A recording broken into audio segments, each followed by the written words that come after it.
Welcome to our channel 100% knowledge with success.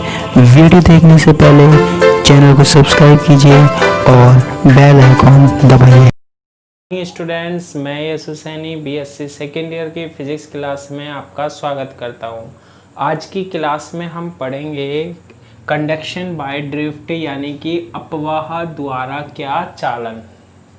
ये क्या होता है, इसमें हम क्या करेंगे कि एक अर्धचालक लेंगे, हम सेमीकंडक्टर लेंगे और उसको हम एक्सटर्नल फील्ड से जोड़ेंगे, यानी कि बाह्य विद्युत क्षेत्र से जोड़ेंगे। और उसके बाद उसकी कंडक्टिविटी यानी चालकता और रेजिस्टिविटी यानी कि प्रतिरोधकता के लिए फॉर्मूले को हम क्या करेंगे, व्युत्पन्न करेंगे। कैसे करते हैं, हम कैसे बनाते हैं उसका फॉर्मूला देखो। इसके लिए हम क्या करते हैं, एक बेलनाकार अर्धचालक लेते हैं। ध्यान से सुनना, ड्रिफ्ट का मतलब भी बताऊंगा मैं ना। माना एक बेलनाकार अर्धचालक है,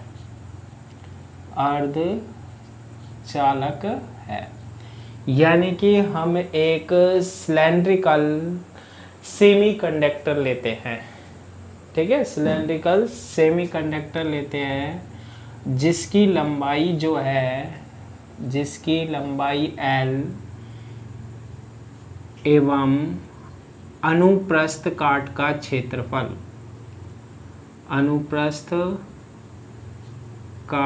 क्षेत्रफल कितना है, ए है। यानी क्रॉस सेक्शन एरिया जो है ना, वो कितना है हमारे पास, ए है। ऐसा हम क्या लेते हैं, एक अर्धचालक लेते हैं, सेमीकंडक्टर लेते हैं। तो ये देखो, मैं इस तरीके से इसको ड्रॉ कर रहा हूँ और ये हमारे पास जैसे पाइप होता है, ऐसा हमारे पास क्या बना दी मैंने, एक शेप। ये किसकी शेप होती है हमारे पास, सिलेंड्रिकल शेप होती है, बेलनाकार होती है ना। तो ये पाइप की तरह होता है ना। और ये जो है इसका गोल भाग होता है हमारे पास। ये इसका क्या होगा, जैसे ये है, ये मार्कर भी बेलनाकार को रिप्रेजेंट कर रहा है। इसका ये गोल भाग आता है, इसका क्या होता है, इस गोल भाग का हमारे पास क्षेत्रफल होता है। इसका क्षेत्रफल जो है क्रॉस सेक्शनल एरिया है। मतलब इसको अगर हम ऐसे काटे है ना, तो ए क्षेत्रफल गोल प्लेट बनती है, ऐसे ये गोल भाग होता है, इसका क्षेत्रफल ए है। और इसकी जो लंबाई है ना, वो कितनी है, एल है। और बेलन का आयतन हम ऐसे निकालते हैं, कैसे, अगर हम एरिया को किससे मल्टीप्लाई कर दें, लंबाई से, तो इसका क्या निकल आएगा, वॉल्यूम निकल आएगा, आयतन निकल आएगा। और ये क्या है, सेमीकंडक्टर है। अब इसको हम किससे जोड़ देते हैं, बाह्य विद्युत क्षेत्र से जोड़ देते हैं। बैटरी से जोड़ दिया हमने V वोल्ट की, तो ये पॉजिटिव यहाँ उत्पन्न हो जाएगा और नेगेटिव यहाँ क्रिएट हो जाएगा। यानी कि क्या उत्पन्न हो गया, इसमें हमारे पास विद्युत क्षेत्र उत्पन्न हो गया, इलेक्ट्रिक फील्ड लग गया हमारे पास। अब इसके कारण क्या होता है, देखो सेमीकंडक्टर में क्या होते हैं हमारे पास, इलेक्ट्रॉन व होल होते हैं। इलेक्ट्रॉन पर ऋणावेश होता है, तो यहाँ नेगेटिव के कारण इलेक्ट्रॉन तो किस दिशा में गति करेंगे, इस दिशा में। और होल जो है वो इस दिशा में क्या करते हैं, गति करते हैं। होल पर कौन सा आवेश होता है, चार्ज होता है पॉजिटिव, तो पॉजिटिव होगा। तो यहाँ पॉजिटिव से हमने जोड़ रखा है, तो ये तो पॉजिटिव की डायरेक्शन में प्लस प्लस से क्या होते हैं, रिपल्सन होता है ना, तो ऐसे जाएंगे और इलेक्ट्रॉन विपरीत दिशा में आएंगे। और क्या फ्लो होगी हमारे पास, इसमें करंट फ्लो होगी। क्लियर है ये वाली बात। इलेक्ट्रॉन तो इधर जाएंगे अपोजिट डायरेक्शन में बैटरी की, ठीक है, और होल प्लस वाली डायरेक्शन में जाएंगे।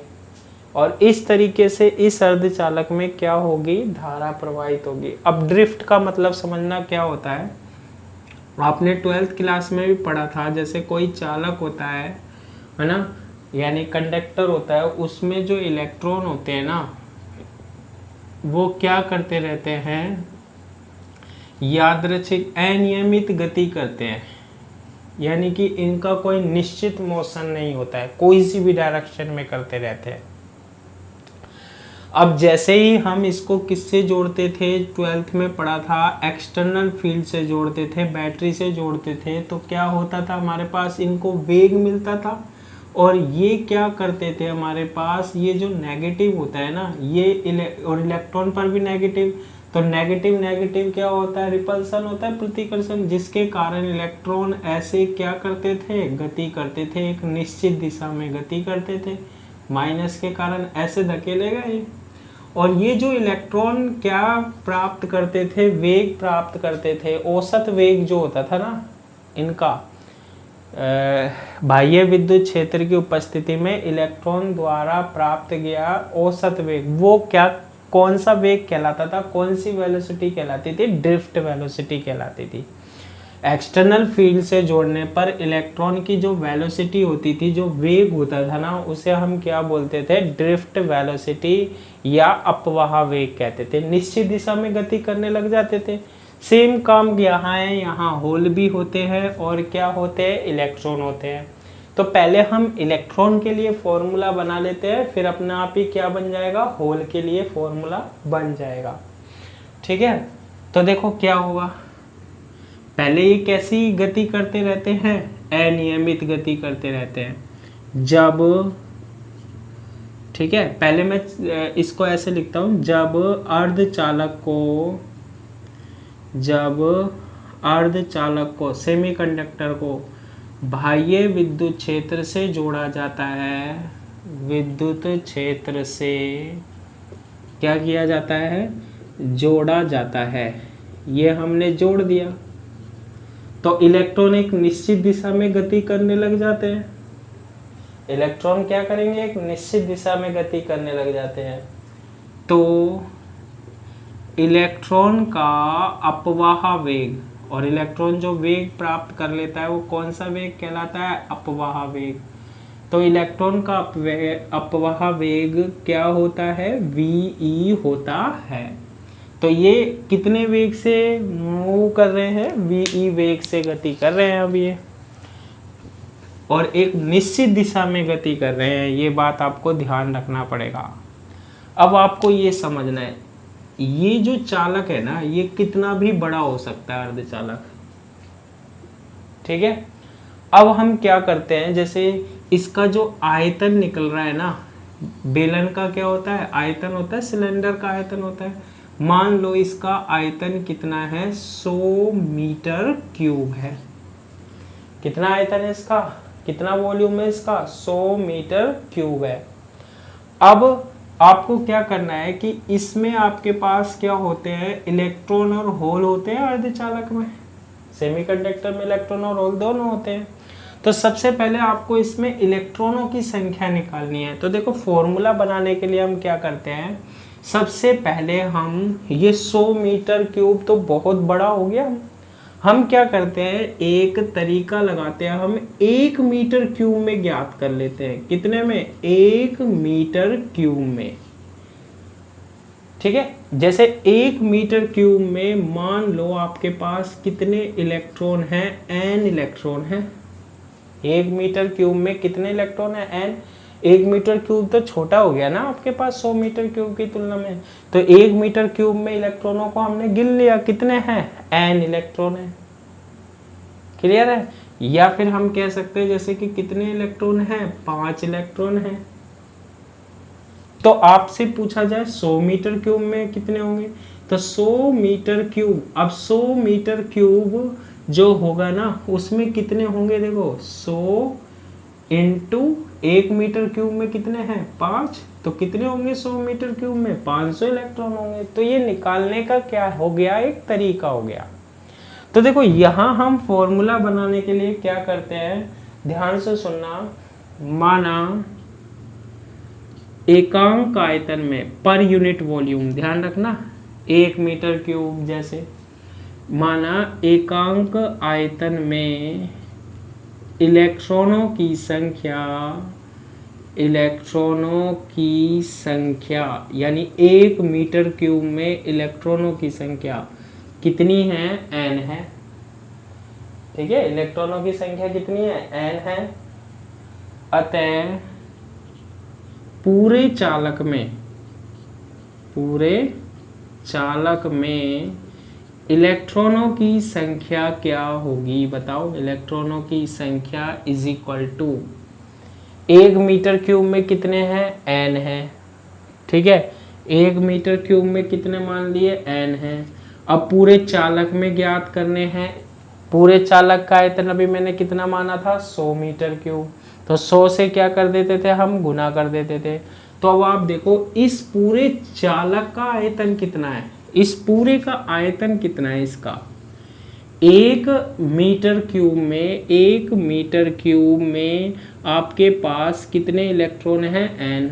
अब ये पूरे में कितने होंगे, इस पूरे में बताओ। पूरा जैसे अगर 100 मीटर क्यूब होता तो कितने को, n को कितने से मल्टीप्लाई कर देते, 100। लेकिन इसका आयतन हम कैसे निकाल सकते हैं, इसका वॉल्यूम, 1 का कितना है, n, पूरे का आयतन कितना है हमारे पास, मल्टीप्लाई कर दो आप। इस बेलन का आयतन, इस सिलेंडर का आयतन कैसे निकालते हैं, लंबाई को किससे गुना कर देते हैं, क्षेत्रफल से, है ना। तो n into a into L, area से मल्टीप्लाई कर दिया। ये किसकी संख्या होती है हमारे पास, इलेक्ट्रॉनों की संख्या होती है, किसमें, चालक में। ठीक है, अतः इलेक्ट्रॉन आवेश वाहकों पर कुल आवेश, अब चार्ज निकाल लेते हैं भाई। टोटल इलेक्ट्रॉन कितने हैं, n into a into L. ठीक है, अब मान लो आपके पास 20 इलेक्ट्रॉन है, n into a into L कितने को रिप्रेजेंट कर रहा है, 20 को। अब आपको टोटल चार्ज कितना होगा भाई, अब आप जानते हो एक इलेक्ट्रॉन पर जो चार्ज होता है ना 1.6 इंटू 10⁻⁻19 होता है। तो 20 पर कितना होगा, 20 से मल्टीप्लाई कर दो। यहाँ संख्या की जगह, यहाँ नंबर की जगह क्या है, इलेक्ट्रॉनों की संख्या ये है, n into a into L. ये तो हो गई इलेक्ट्रॉनों की संख्या यानी 20। और एक इलेक्ट्रॉन पर कितना चार्ज होता है, ये इसको रिप्रेजेंट कर देते हैं हम किससे, E से। तो ये इलेक्ट्रॉन पर क्या आ गया, कुल आवेश आ गया। अब देखो यहाँ पर एक कंडीशन है, ये सिरा हमारे पास कौन सा है, A सिरा मान लो, और ये सिरा मान लो क्या है, B सिरा है। हम ये मान लेते हैं कि ये एक इलेक्ट्रॉन जो है ना, ये इलेक्ट्रॉन जो है, जैसे हमने यहाँ से जोड़ा तो ये A सिरे से कहाँ आ रहा है, B सिरे पर आ रहा है, A सिरे से कहाँ आ रहा है, B सिरे पर। देखो कैसे, यदि इलेक्ट्रॉन आवेश वाहक, इलेक्ट्रॉन पर क्या होता है, चार्ज होता है, इसलिए से, और इलेक्ट्रॉन पर चार्ज होता है, इलेक्ट्रॉन मूव करता है, इसलिए से बोलते हैं चार्ज कैरियर। ध्यान रखना, इलेक्ट्रॉन आवेश वाहक को एक सिरे A से B तक, है ना, पहुँचने में लगा समय क्या हो, T हो। तो यानी कि हमने ये माना कि यहाँ से यहाँ तक, A से B तक कितने समय में पहुँच रहा है, ये T समय में। कितने समय में पहुँच रहा है, T समय में। तो आपने एक फॉर्मूला पढ़ा है, चाल इज इक्वल टू दूरी बटे समय। ठीक है, स्पीड इज इक्वल टू क्या होता है, डिस्टेंस अपॉन टाइम। होता है या नहीं होता। और यहाँ से हम किसकी वैल्यू निकाल रहे हैं, टाइम की, समय की। तो समय t का वैल्यू हमारे पास क्या आएगा, समय बराबर हो जाएगा दूरी बटे चाल। तो कितनी दूरी तय करेगा, यहाँ से यहाँ तक आएगा L, तो L अपॉन, और इलेक्ट्रॉन का जो, जैसे ही हम इसको एक्सटर्नल फील्ड से जोड़ देते हैं, बाह्य विद्युत क्षेत्र से जोड़ देते हैं, बैटरी से जोड़ा ना, विद्युत क्षेत्र मिल गया, या नेगेटिव या पॉजिटिव। तो इलेक्ट्रॉन ने जो वेग प्राप्त किया ना, वो हम मान लेते हैं कितना है, देखो VE है, बैटरी से जोड़ने के बाद। तो क्या लिखेंगे हम, वी ई, चाल बराबर से दूरी बटे समय वाले फॉर्मूले से। तो ये क्या आ गया हमारे पास, समय आ गया। अब देखो क्योंकि आवेश है इलेक्ट्रॉन और इसका क्या हो रहा है, फ्लो हो रहा है, तो हम बोल देते हैं आवेश का फ्लो ही क्या कहलाता है, करंट कहलाता है। आवेश का फ्लो ही क्या कहलाता है हमारे पास, करंट कहलाता है। तो क्या आएगी हमारे पास, करंट। अतः इलेक्ट्रॉन द्वारा प्रवाहित धारा या करंट क्या होगी, आई ई बराबर से, क्या होता है करंट का फॉर्मूला, क्यू आवेश किसके कारण, इलेक्ट्रॉन के कारण बटे समय। तो आई ई बराबर से क्यू ई की वैल्यू देखो क्या है, क्यू ई होता है कुल आवेश और इलेक्ट्रॉन आवेश वाहकों पर कुल आवेश कितना है, N into A into L into E बटे, और समय की वैल्यू क्या है, एल अपॉन क्या, वी ई, एल से क्या कैंसिल हो गया, एल, तो I E is equal to क्या आएगा, N into A into E into V E. ये हमने क्या निकाल ली, करंट निकाल ली। I E is equal to N into E into A into V, इसे दे देते हैं इक्वेशन नंबर 1। इतनी करंट फ्लो होती है किसके कारण, इलेक्ट्रॉनों के कारण। इसके बाद हम क्या निकालते हैं, आपने 12th में पढ़ा होगा, धारा घनत्व, जिसे हम बोलते हैं क्या, करंट डेंसिटी। और करंट डेंसिटी का फॉर्मूला क्या होता है, जे ई इज इक्वल टू आई ई बटे ए होता है, धारा बटे क्षेत्रफल, एरिया ना। तो क्षेत्रफल का क्या कर देंगे, डिवाइड कर देंगे, तो J E is equal to क्या आएगा, देखो N A E into V E upon, और ए से डिवाइड किया, ए से ए कैंसिल हो गया, तो J E is equal to N into E into V E. Equation number कितनी आ गई हमारे पास, 2 आ गई। ये किसके कारण हमारे पास धारा घनत्व है, इलेक्ट्रॉनों के कारण। अब क्योंकि हमारे पास सेमीकंडक्टर अर्धचालक में होल भी तो प्लस चार्ज होता है ना, तो ये प्लस के कारण पॉजिटिव रिपेल करता है, तो ये होल इधर की तरफ गति करते हैं हमारे पास। अब होल पर भी पॉजिटिव चार्ज होता है, तो होल को भी क्या मिलता है, अपवहन वेग मिलता है, ड्रिफ्ट वेलोसिटी मिलती है हमारे पास, है ना। होल को भी क्या मिलती है, ड्रिफ्ट वेलोसिटी मिलती है। तो जैसे इलेक्ट्रॉन इधर जा रहे थे, होल भी तो जा रहे हैं, तो किस वेग से जा रहे हैं, देखो यदि होल का अपवहन वेग कितना मान ले हमारे पास, वी एच हो, तो होल का जो अपवहन वेग है, ड्रिफ्ट वेलोसिटी है, वो हमने कितनी मान ली, वी एच मान ली। तो इसका देखो सिमिलरली हम कैसे निकाल सकते हैं, J H is equal to hole धारा घनत्व, होल धारा घनत्व यानी कि hole current density, J H is equal to, same करना है। देखो एन क्या है, एन है हमारे पास इलेक्ट्रॉनों की संख्या एकांक आयतन में, तो ऐसे ही एकांक आयतन में होलों की संख्या को हम किससे रिप्रेजेंट कर देते हैं, पी से। फिर ई क्या होता है, ई होता है चार्ज, ठीक है। पॉजिटिव चार्ज भी 1.6 इंटू 10⁻⁻19 होता है और नेगेटिव में -1.6 इंटू 10⁻, तो मैग्नीट्यूड देखें तो सेम होता है, चार्ज ई होता है। और अब यहाँ वेग आता है हमारे पास, तो इसका वेग क्या माना हमने, वी एच, इक्वेशन नंबर 3। तो क्योंकि अर्धचालक में होल भी होते हैं, सेमीकंडक्टर में होल भी होते हैं, इलेक्ट्रॉन भी होते हैं, तो इसमें जो करंट फ्लो होती है ना, तो वो इलेक्ट्रॉन के कारण भी होती है और किसके कारण भी होती है, होल के कारण भी फ्लो होती है।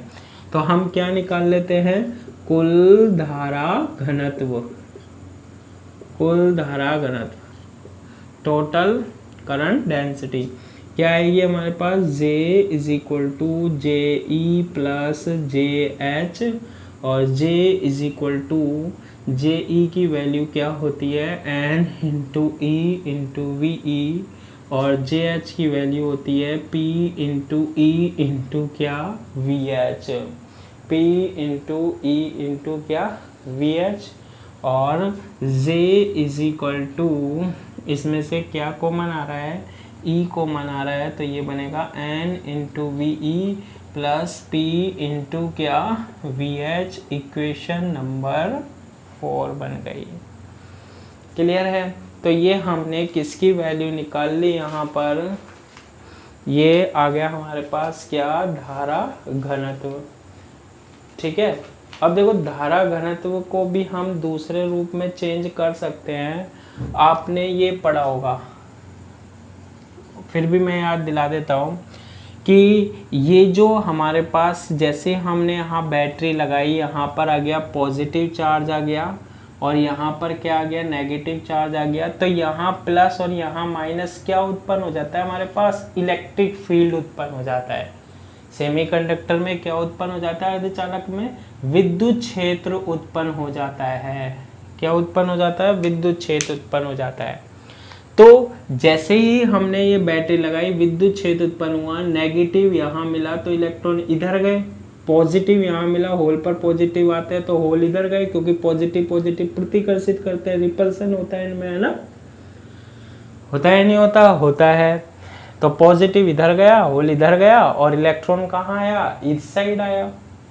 अब ऐसा करने पर देखो एक चीज होता है जो अपवहन वेग मिलता है, अपवहन वेग, इसे हम व्यक्त करते हैं VD से।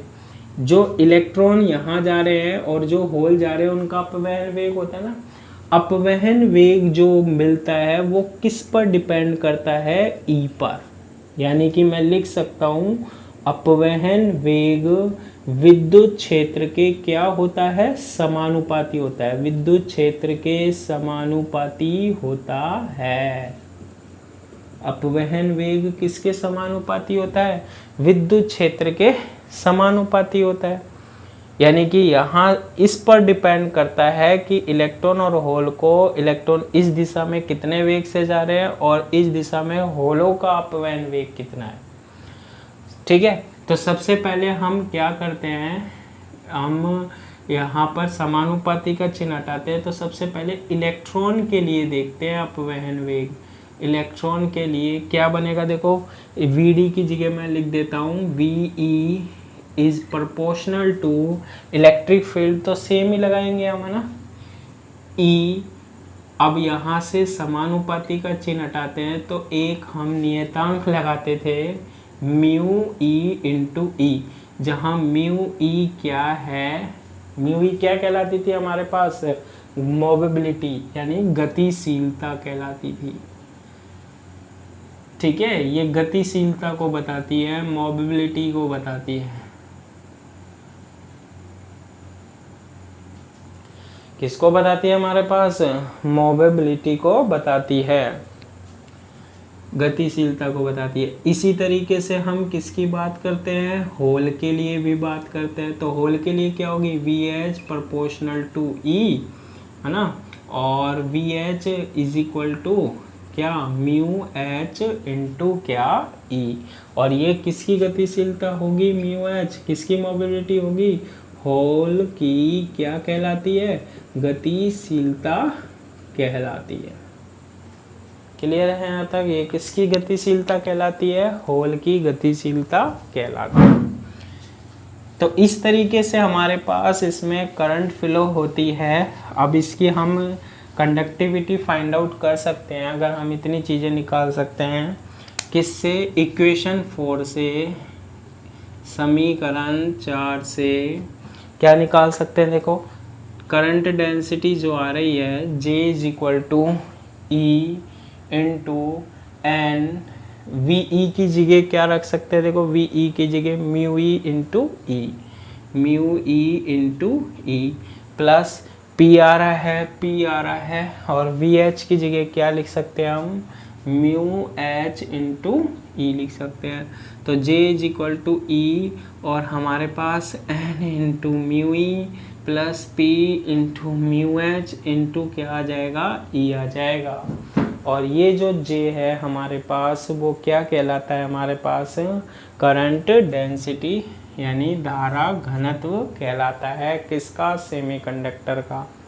अब आपने देखो एक फॉर्मूला पढ़ा होगा, क्योंकि हम ये जानते हैं J इज इक्वल टू होता है सिग्मा E, जहाँ J तो आप जानते हो क्या है? धारा घनत्व, करंट डेंसिटी। सिग्मा क्या कहलाती है? कंडक्टिविटी कहलाती है। कंडक्टिविटी मीन्स चालकता कहलाता है। और E क्या है हमारे पास? इलेक्ट्रिक फील्ड, यानी कि क्या? विद्युत क्षेत्र होता है हमारे पास। तो इसमें ये संबंध होता है J is equal to sigma E. तो सिग्मा इज इक्वल टू क्या होगा? देखो J अपॉन ई। तो sigma is equal to J upon E. J क्या है? E into N into mu E plus P into mu H into E में divide कर देंगे हम किसका? ही से। ई से क्या कैंसिल हो रहा है? ई। तो हमारे पास जो चालकता है ना, सिग्मा क्या कहलाती है? चालकता। वो कितनी आ जाएगी? E is equal to N into mu E plus P into mu H हो जाएगी। ये फॉर्मूला हमने कहाँ पढ़ा था? 12th क्लास में। तो ये चालकता निकली आई। इसके बाद हम क्या निकाल सकते हैं? प्रतिरोधकता।